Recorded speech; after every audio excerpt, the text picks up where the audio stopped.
গণতন্ত্র মঞ্চের সচিবালয় ঘেরাও, কর্মসূচি পুলিশি বাধায় পণ্ড। রাজধানীর গুলিস্তানের 0 পয়েন্ট এলাকার সড়কে গণতন্ত্র মঞ্চের সচিবালয় ঘেরাও কর্মসূচি পুলিশি বাধায় পণ্ড হয়ে গেছে। এ সময় উভয় পক্ষের মধ্যে বাকবিতণ্ডা ও ধস্তাধস্তির ঘটনাও ঘটে। বুধবার 28 ফেব্রুয়ারি ঢাকার গুলিস্তানের 0 পয়েন্ট এলাকার সড়কে কাঁটাতারের ব্যারিকেড দিয়ে রাখলে গণতন্ত্র মঞ্চের নেতাকর্মীরা সেটি সরিয়ে সচিবালয়ের দিকে আসতে থাকে।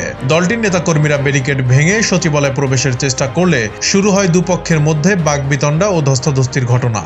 এক পর্যায়ে ব্যারিকেড উল্টে দেন ক্ষুব্ধ নেতাকর্মীরা। পুলিশ সদস্যদের সাথে হাতাহাতিতে জড়িয়ে পড়েন তারা। ক্ষিপ্ত হয়ে লাঠিচার্জ শুরু করে আইনশৃঙ্খলা বাহিনী। পরিস্থিতি নিয়ন্ত্রণে আনতে নেতাকর্মীদের ওপর লাঠিচার্জ শুরু করে পুলিশ। আহত হন গণসংহতি আন্দোলনের সমন্বয়ক জুনায়েদ সাকি সহ বেশ কয়েকজন। পরিস্থিতি কিছুটা শান্ত হলে নেতাকর্মীরা আবারও সংঘর্ষে জড়ায় পুলিশের সাথে। জোটের নেতাদের দাবি, বিনা উস্কানিতে লাঠিচার্জ করেছে পুলিশ। দ্রব্যমূল্যের ঊর্ধ্বগতি, ব্যাংক লোপাট আর টাকা পাচারের প্রতিবাদে গণতন্ত্র মঞ্চের সচিবালয়ে ঘেরাও কর্মসূচি পালন করা হচ্ছিল। দায়ী কর্মকর্তাদের বিচারের আওতায় আনার দাবিও জানান সাইফুল হক ও সাকি।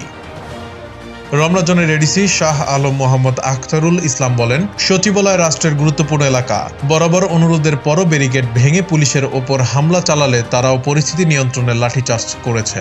এর আগে বৃহস্পতিবার 22 ফেব্রুয়ারি গণসংহতি আন্দোলন কার্যালয়ে গণতন্ত্র মঞ্চের এক সভায় সাকিব আনোয়ারের ওপর হামলা এবং দ্রব্যমূল্যের ঊর্ধ্বগতি, ব্যাংক লোপাট ও অর্থ পাচারের প্রতিবাদে দুদিনের নতুন কর্মসূচির ঘোষণা দেয় গণতন্ত্র মঞ্চ।